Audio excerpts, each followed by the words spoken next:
What's going on, everybody? Happy Saturday to you guys. If you're watching this on replay, happy whatever day it is that you're watching it. We start out every week just asking people where they're watching from so I can get a good idea of who's consuming our content. And so if you drop down below where you're watching from this afternoon or wherever you're watching it, that would mean a ton to me. Hope you're doing well. We had a crazy week. We had a hurricane this week. We had voting this week. We had just a lot of things up and down, and we're going to cover much of that today. We've got people that were voting for rent stabilization. We had some different areas in Orange and Osceola County that were voting to increase sales tax. And so let's first and foremost find out where you guys are watching from. What's going on, Chris? Good to see you. No iced coffee today. I already had like two, which is why I'm kind of amped. But anyhow, okay, what's up, Kevin from Lakeland? Good to see you. Joel from NYC, just want to thanks. He said, thank you for videos. Helped your parents decide to buy a vacation house in Lake Nona. Super glad to hear that. So that's what we're here for, trying to help people find Orlando and understand how much there is to do here, even outside of the theme parks. We do talk about theme parks, obviously. It's a big part of what we are, but Orlando is so much more than that. And one of the reasons why we love calling it home. So Johnny, what's going on from Livonia, Michigan? Good to see you. I hear it's snowing. My parents are up in Michigan and they're telling me that it snowed today and it was like 30 degrees. So eek, understandable why you wanted to hang out in Florida. What's going on from Long Island, Robbie? Good to see you. So let's talk about one of the first things first here. Like, what did people actually vote on, or what were on the ballots for us here in Orlando? And so we had a few things throughout Central Florida. One of them was Orange County's referendum on transportation sales surtax. And so this would have added a 1% sales tax to our sales tax here locally. It was voted down, not resoundingly. It was voted down 58% no.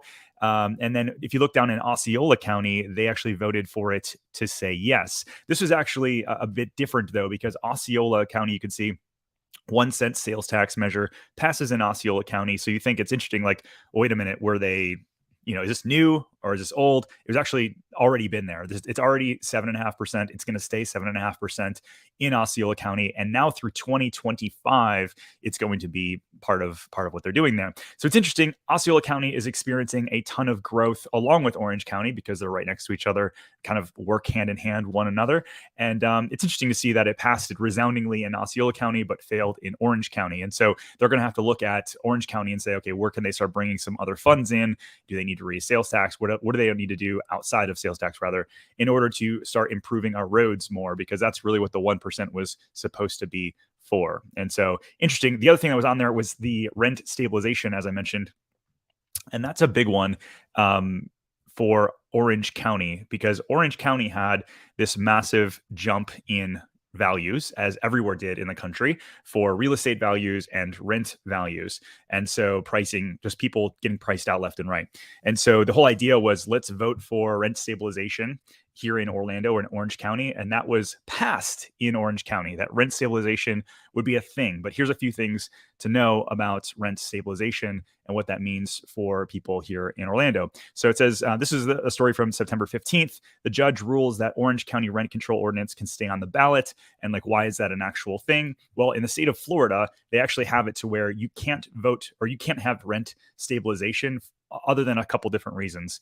And here's what that looks like. So you've got Florida intentionally makes it very difficult for local governments to impose rent control. City councils and county commissions can approve rent control ordinance themselves and put it on a ballot. The policy also sunsets after a year, so they can only do rent stabilization for a year. And then most importantly, the lawsuit that was back in September challenged Orange County's measure. A local government must also declare that there's a housing emergency so grave as it constitutes a serious menace to the general public, and such controls are necessary. So there was two sides of the fence on this whole thing for rent stabilization. There were some people that said, listen, the rent's too darn high. It just keeps going up.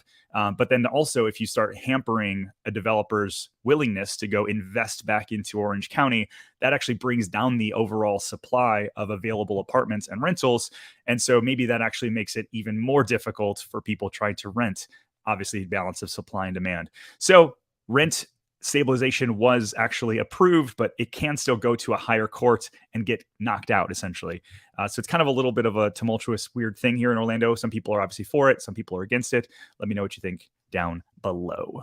So let's go ahead and check on for some more people. What's going on? First time I've seen you on the channel. So going to see you from England. Annette from Denmark. Good to see you as always. We've got some people from Howell, Michigan, Tampa, Florida. Whole bunch of cool people hanging out with us today. So I so appreciate that. Catherine, I'm sorry, checking in from Champions Gate right down the road. I appreciate that big time. So let's go into a few other things that I think are kind of interesting. And let me know down below, like, what do you guys think about this whole rent stabilization measure? I mean, like, rents are getting crazy. I get it. And, it's kind of an interesting path forward. Um, a few other things I think are cool to talk about today. And make sure, by the way, you drop down. What's up, man? You're the goat. You're the San Diego goat, man. I appreciate you. A couple of things I want to talk about today that I think are kind of cool. So this new O-Town West, if you guys don't know what O-Town West is, it's a 350 acre master development by, let's see, Unicorp. Unicorp's behind like a whole bunch of stuff here in Orlando. They're behind the I over like the I Drive area. They're behind a lot of different developments up in Maitland, over in Horizon West now. They're building a massive thing over in Celebration. And so now we got O-Town West. And O-Town West is essentially, a lot of different firsts. And the guy that created this, his name's Chuck Woodall, who's behind Unicorp. And his whole like goal behind his different like little pockets of development that he does is to bring firsts to Orlando. So they brought White Castle to Orlando in this area. They brought Portillo's to Orlando for the first time, and they're building out like this $1 billion development, which I think is kind of cool. And so you look at what he's bringing this time around. It's O-Town West lands first of its kind resort hotel flag as city center anchor.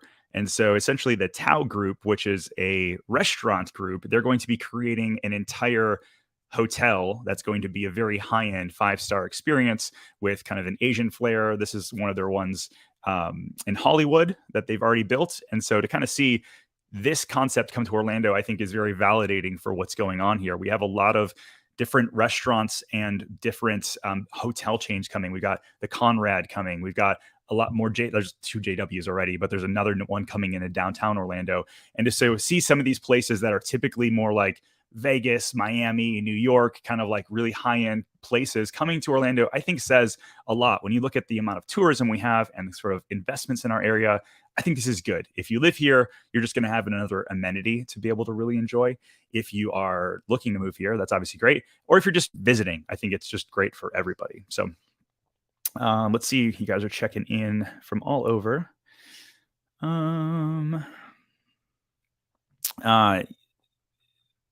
Sorry, Catherine there asks, what's the average rent for Orlando?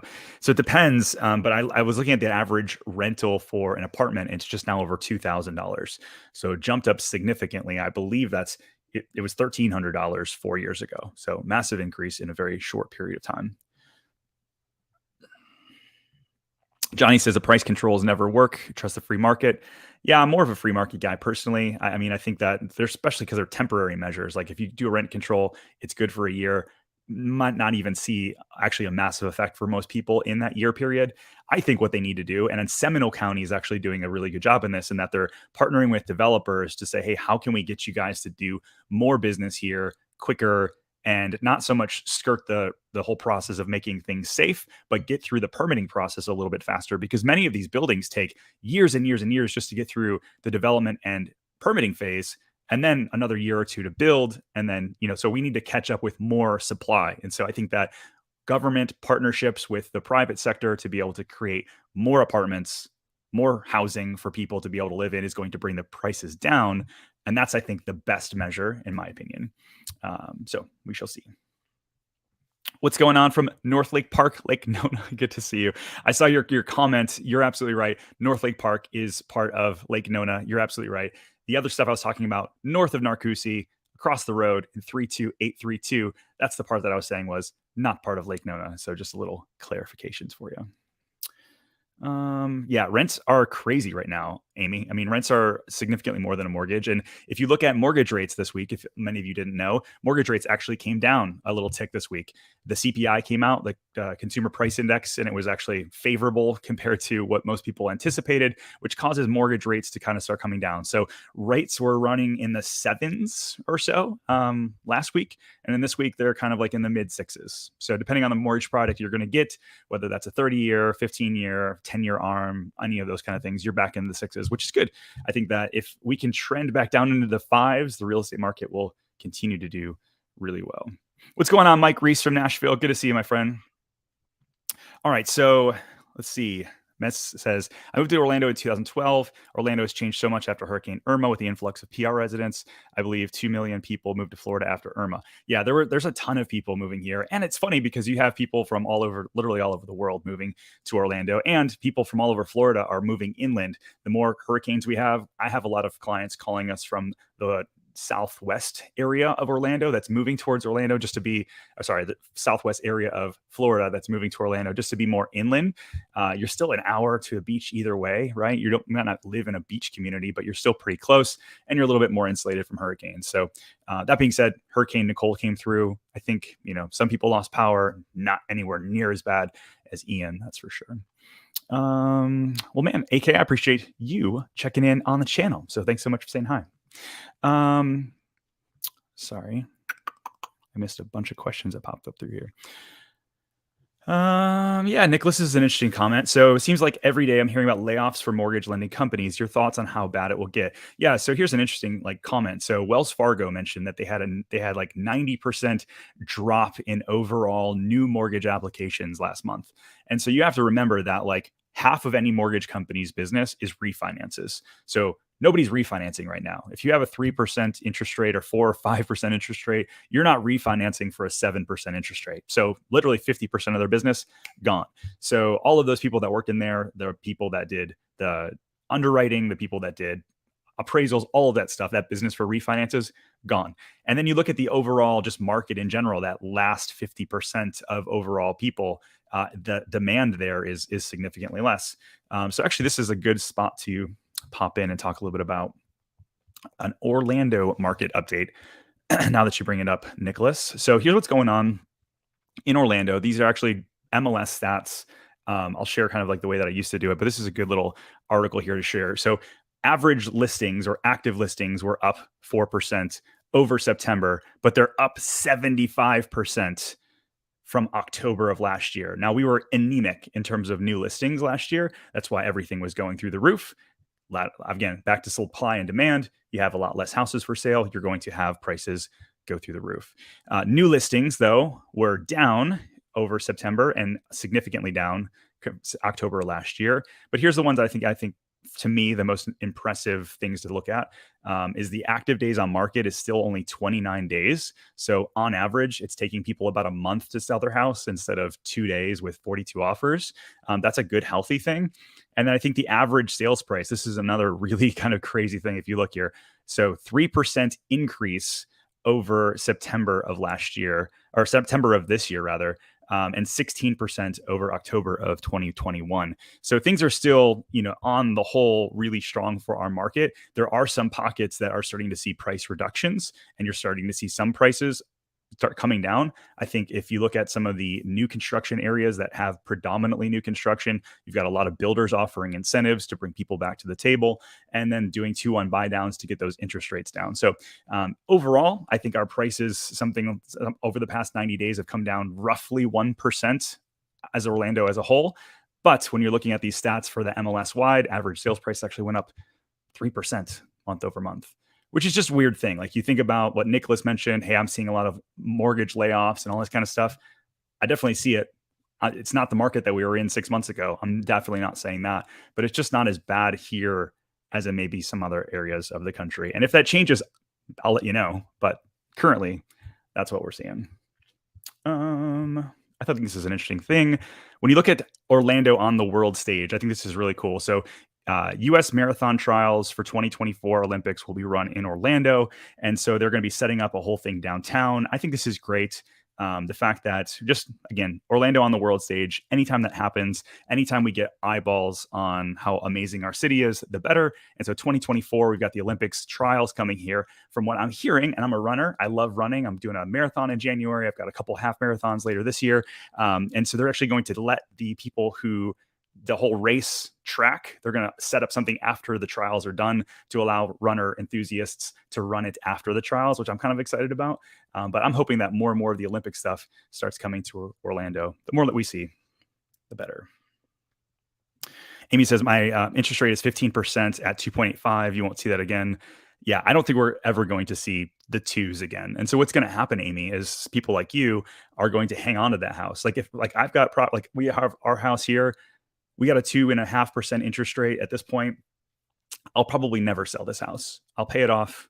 Somebody else will rent it. Like there's no reason for me to pay this off quickly. That's for sure. And so that's going to cause an overall, this is what's happening because you have people that are like, well, where do I move? If I sell, even at this high price, where do I move? That's A. B, if I do sell, now I'm going to have to take my 2% interest rate and go get a 6% interest rate. Why would I do that? And so you're going to have all of this inventory that just never comes back to the market, where people like me are going to turn their current house into a rental, maybe move up. But because of that, we need to still be building new houses. And so the builders are in a really weird spot because they obviously need to keep people on the payroll. They've got properties that they've already developed. They've got permitting in the works. A year ago, they were like trying to keep up with demand. Now they have all of this supply, so they have to kind of give these incentives. So it's a very weird market that we're in general. Like there's no one answer for everybody. But what I will say is that you're absolutely right. Somebody like you, not doing it. Shakur, has Nicole affected Central Florida? Like I mentioned, I think there were some areas that definitely saw some power outages. Wind was really tough, but the power came back on typically within less than 24 hours for most people. We never even lost power where we live.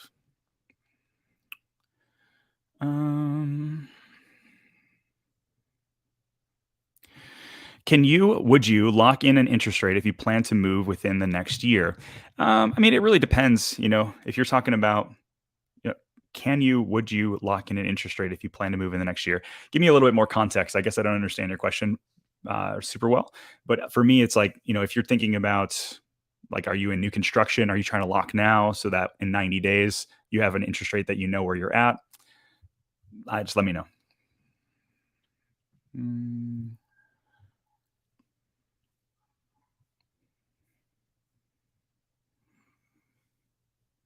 Yeah. So Rio says, speaking of Seminole County, what's to do there? Maitland, Altamont Springs. I only hear about Orange and a little bit of Osceola. So yeah, I mean, Orlando is located in Orange County, so it's like one of the most major places that people talk about. The theme parks are in Orange County and a little bit of Osceola County. So that's kind of like the hub, right? But Seminole County, as well as like Lake County, I think, and even like Volusia and Polk County, they're more like feeder bedroom communities. There's stuff to do there. There's beautiful parks. There's beautiful lakes. There is stuff to do, but not at the level that you see in Orange County. And so most of those people, they live out there, beautiful bedroom communities, good schools, a lot of great things about Seminole County. The nature there is gorgeous, but then you're kind of driving into work. And so when you ask like, what's to do there, I think the nature stuff is great, but mostly it's a bedroom community.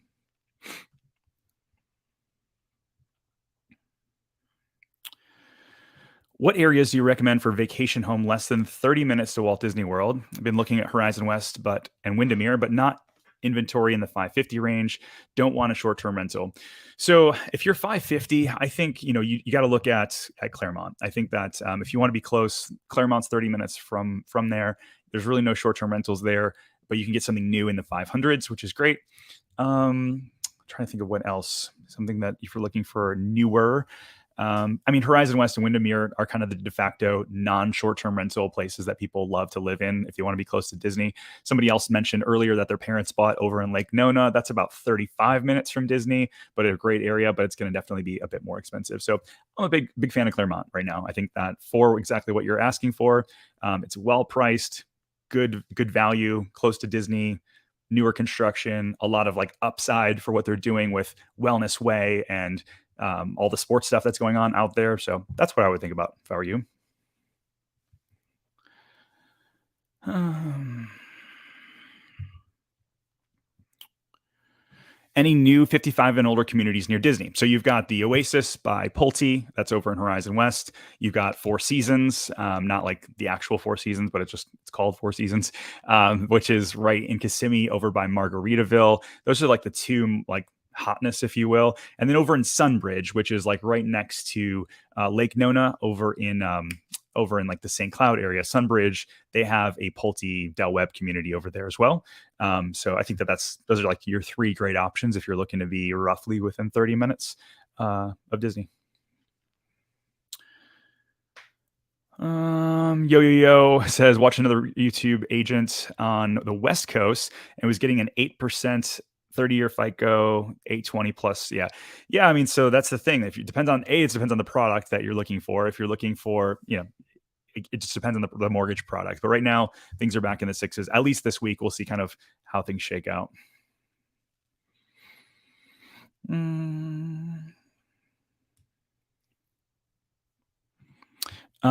Looking to move, but not sure when. Can you lock in an interest rate with a lender for a long period in case they go up? Oh, I get what you mean now. Yeah, no, you have to have a contract already accepted for a property, and usually, they'll give you a free interest rate lock for 60 to 45 days, or sorry, 30 to 45 days. You can also get it locked in for like 60 to 90 and pay a little bit of extra if you want to. Even some builders are doing like a 6-month lock. I know Toll Brothers is one of them that offers a 6-month lock. So it just depends, but you have to have a property address. You have to have applied for a mortgage for that property address so that they can lock your rate. That's all. Good question. Yeah. Bunch of other ones that we missed here. I'm going to get back to the questions and make sure you guys definitely drop those down below. But here's a couple other things I think are cool coming to the area. So this actually came out. So speaking of Vegas, and we talked about the Tao restaurant / hotel coming to Orlando. But here's the latest on Las Vegas attraction, Area 15 in Orlando. So this was actually in August that this came out. And Area 15, I didn't exactly know what it was. There wasn't a lot of really great information. But if you look at it, this is over by the Cheesecake Factory. You've got kind of I-4 right here, and then honestly, O-Town West is right on the other side. So this is really going to be, I think, a great idea. But like, what is Area 15? And this is what I wanted to show you guys today. So this is Area 15. It's essentially like a district, and it's like 300,000 square feet. And this is the one that they have in Vegas right now. But this is the one that's going to, similar one, same branding, same group that's coming to Orlando.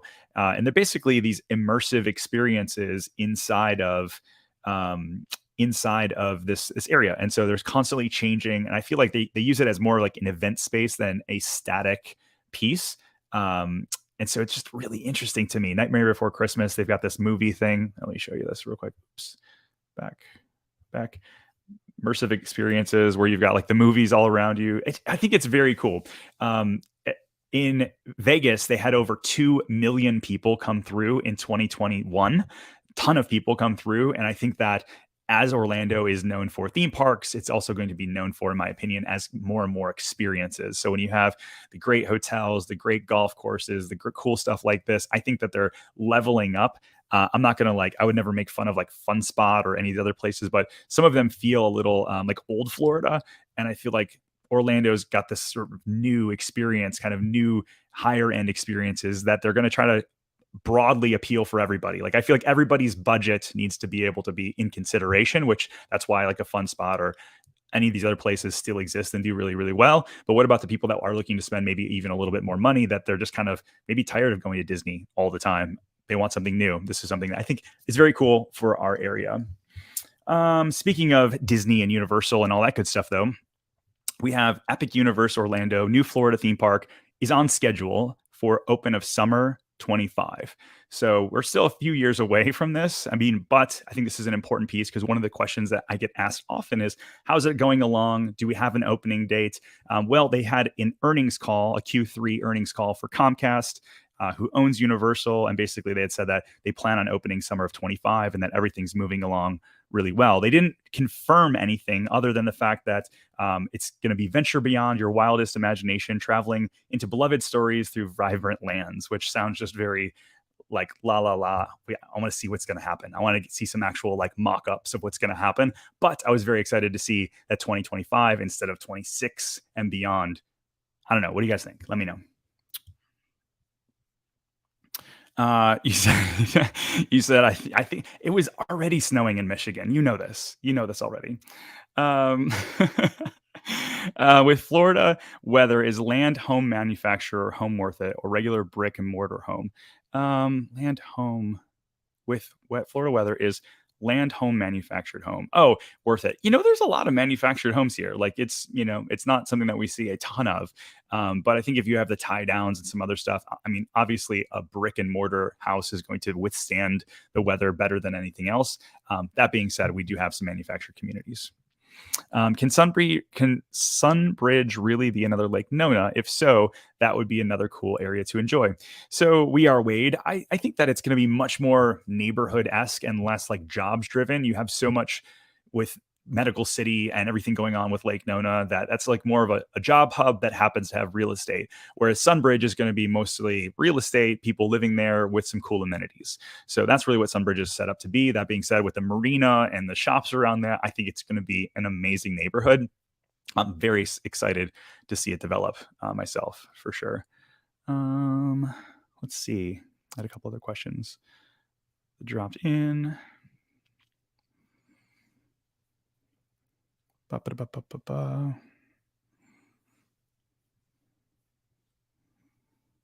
Here we go. DR Horton is saying that they're having increased cancellations. Pulte and Lennar as well. Are you seeing this in Orlando?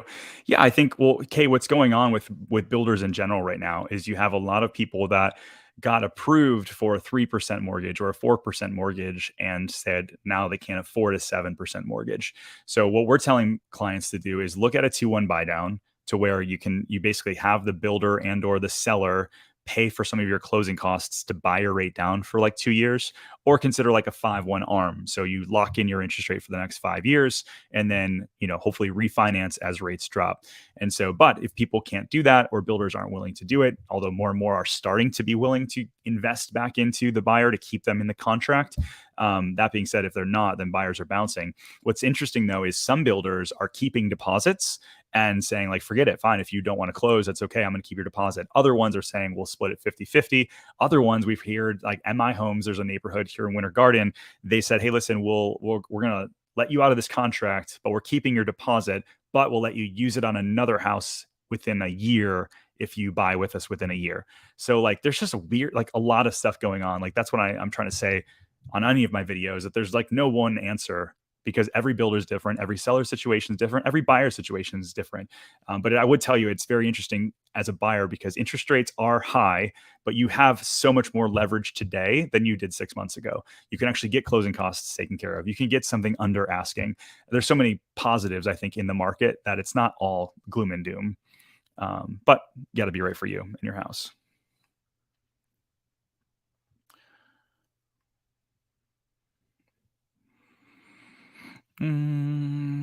So what are your thoughts on Del Webb looking over 55 and older communities?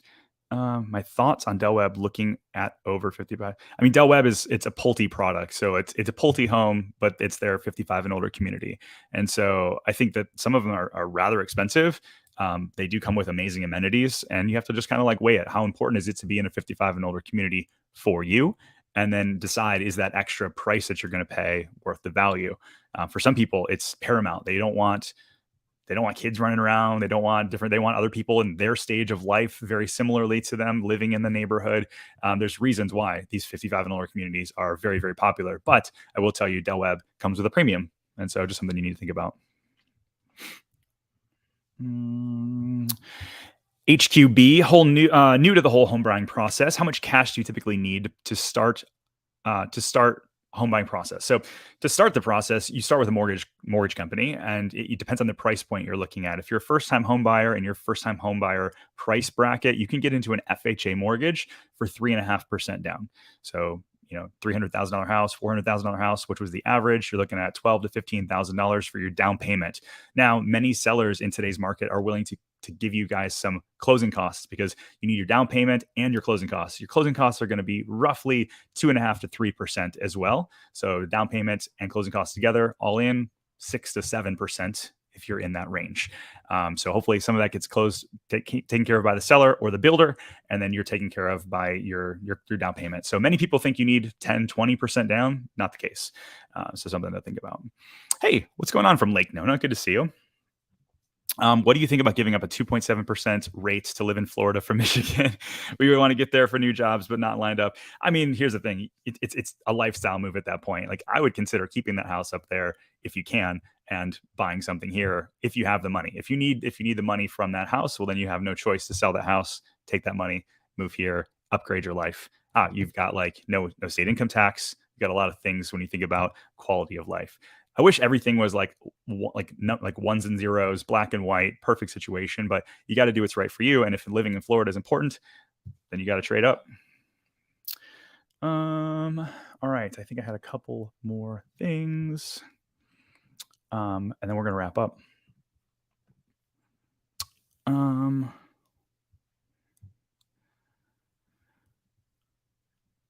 Goodness gracious.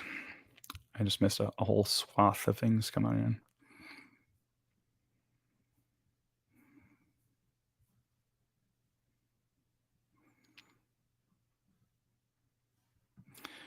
Yeah, somebody was mentioning about like the whole rent control thing that we were talking about earlier. So rent control is rent in Orlando is getting as high as New York. That's just not the case.